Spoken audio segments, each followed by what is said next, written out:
Dito po tayo ngayon sa pagbasa ng Biblia sa unang Pedro, chapter 2, 1 hanggang matapos. Ang batong buhay at ang bayang pinili. Kaya nga, talikuran na ninyo ang lahat ng kasamaan, ang lahat ng pandaraya, pagkumuri, pagkaingit at paninirang puri.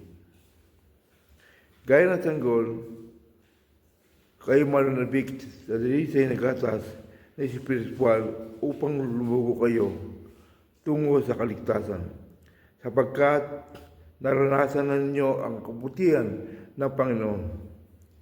Lumapit kayo sa Kanya sa batong buhay na itinakwil ng mga tao, ngunit ngayon pinili ng Diyos at malaga sa Kanyang paningin.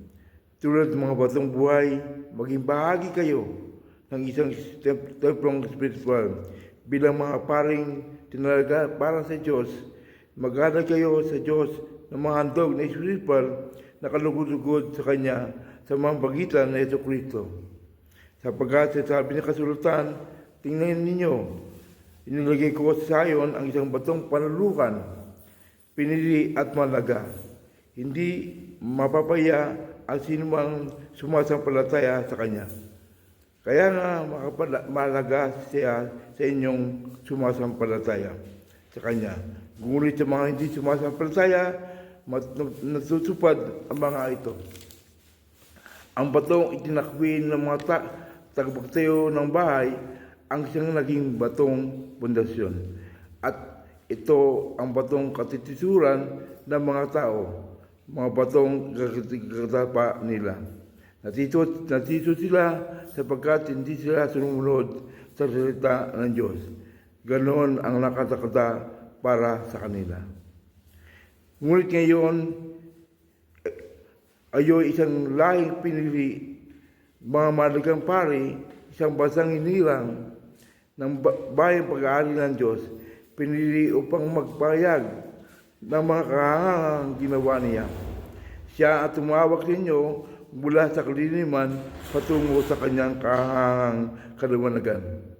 Kaya kayo hindi bayan ng Diyos noon, ngunit ngayon kayo'y bayang inilang niya.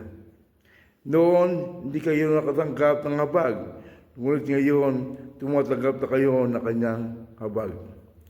Mga minamahal, nakikiusap ako sa inyo bilang mga dayuhan at pasamantalang nanirahan lamang sa daigdig na ito.